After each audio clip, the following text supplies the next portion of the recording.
നമസ്കാരം. രാജ്യത്ത് വിലക്കയറ്റം 6 വർഷത്തിനിടയിൽ താഴ്ന്ന നിലയിലാണ്. എന്നാൽ കേരളമാകട്ടെ വിലക്കയറ്റത്തിൽ രാജ്യത്ത് ഒന്നാമതും. അരി, പച്ചക്കറി അടക്കമുള്ള ഭക്ഷ്യ ഉത്പന്നങ്ങളുള്ള ഉയർന്ന വിലയാണ് കേരളത്തെ വിലക്കയറ്റത്തിൽ നമ്പർ 1 ആക്കി നിർത്തുന്നത്. സാധാരണക്കാരുടെ ജീവിതം കൂടുതൽ ദുസ്സഹമാക്കാൻ വിലക്കയറ്റം കാരണമാകുന്നു. സംസ്ഥാനത്തിന് ആവശ്യമുള്ള ഭക്ഷ്യ ഉത്പന്നങ്ങൾ ഏറെയും അതിർത്തി കടന്നാണ് വരുന്നത്.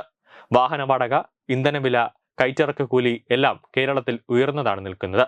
സ്വാഭാവികമായും ഭക്ഷ്യോത്പന്ന വിലയിലും ഇത് പ്രതിഫലിക്കും. അയൽ സംസ്ഥാനങ്ങളെക്കാൾ എണ്ണവില കൂടുതലാണെന്നത് ചരക്ക് കൂലി വർദ്ധിക്കുന്നതിനും ഇടയാക്കി.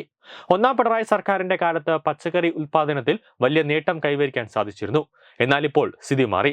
സ്വയം സഹായ സംഘങ്ങൾ പോലും കൃഷിയോട് വലിയ താല്പര്യം കാണിക്കുന്നില്ല. കൃഷി വകുപ്പിൽ നിന്നുള്ള പിന്തുണയും കുറഞ്ഞു. രാജ്യത്ത് ചില്ലറ വിലയെ അടിസ്ഥാനമാക്കിയുള്ള വിലക്കയറ്റം ദേശീയ തലത്തിൽ 2.1%. കേരളത്തിൽ ഇത് 6.7%. രാജ്യമാകെ വിലക്കയറ്റം കുറഞ്ഞത് മലയാളികൾക്ക് അനുഭവപ്പെടാത്തതിന് കാരണവും ഇതുതന്നെയാണ്. ഭക്ഷ്യവസ്തുക്കൾ വാങ്ങുന്നതിനായി മലയാളികൾ കൂടുതൽ പണം ചെലവഴിക്കേണ്ടി വരുമെന്ന് ചുരുക്കം. ഇത് കുടുംബാംഗങ്ങളുടെ ബഡ്ജറ്റിനെ താളം തെറ്റിക്കുന്നുണ്ട്, പ്രത്യേകിച്ച് ഇടത്തരം വരുമാനക്കാരെ.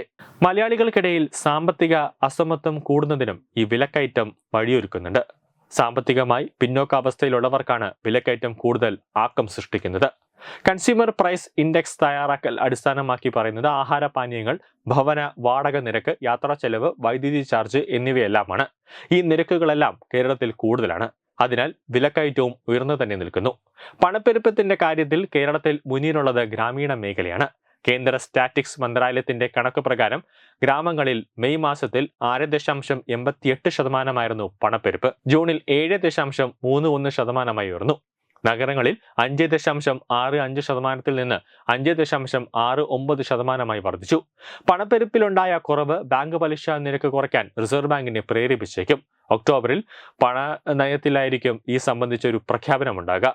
2026 ശരാശരി ചില്ലറ വിലക്കയറ്റം റിസർവ് ബാങ്ക് പ്രതീക്ഷിക്കുന്ന 3.7%-ത്തേക്കാൾ താഴെയായിരിക്കുമെന്നാണ് വിലയിരുത്തപ്പെടുന്നത്.